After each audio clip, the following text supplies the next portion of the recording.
हो, एगो लड़का के एगो लड़की से प्यार हो जाता। अचानक वो लड़किया वो लड़का के छोड़ के दूसर यार खोज के चल गई वो लड़का के पास से। अचानक वो लड़का के पास फोन कर दिया तो लड़का कहलस काय हर जाई, जब तोहरा के ऐसा ही करे के रहे तो हमसे प्यार काहे लग गई। सोच खुश रहिए ताकि हमारे एगो बात सुन ले, हमारे एगो बात सुन ले। नहीं भूले पहाड़ी पे गोदिया, नहीं भूले पहाड़ी पे गोदिया, तो हर सुंदर सूरतिया। नहीं भूले पहाड़ी पे गोदिया, तो हर सुंदर सूरतिया।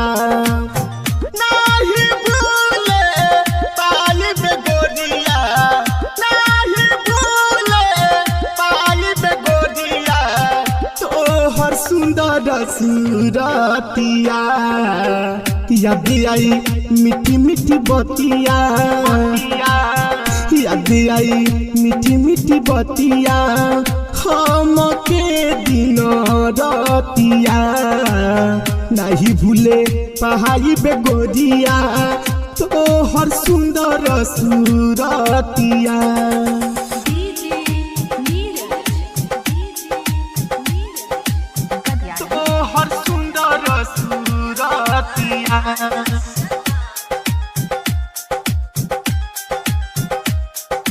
TS Recording Studio Inarwa Bazaar।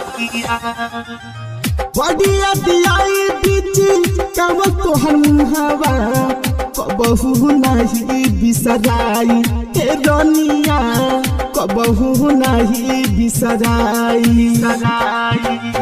तिरछी नजर से मर दिल बनावा, ओही में गई निमराई हे गोदिया, ओही में गई निमराई।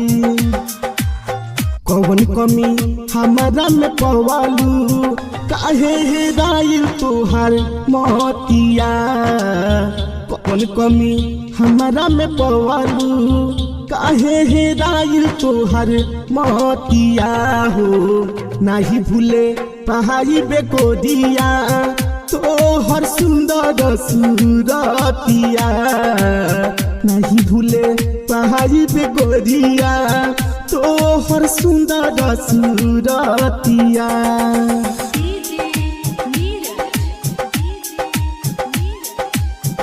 तो हर सुंदर सूरतिया।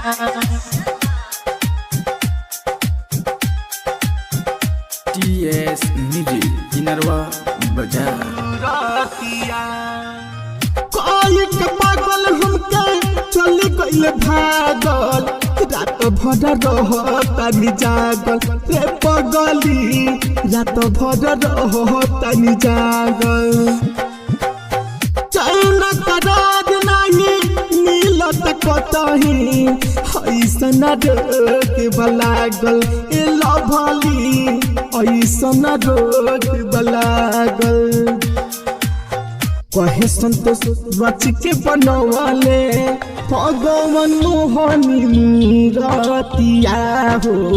कहे संतोश रच के बनवाले भगवान मोहनी मूरतिया हो। नहीं भूले पहाड़ी पे गोदिया, तो हर सुंदर सूरतिया हो। नहीं भूले पहाड़ी पे गोदिया, ओ हर सुंदर सूरतिया, ओ हर सुंदर सूरतिया।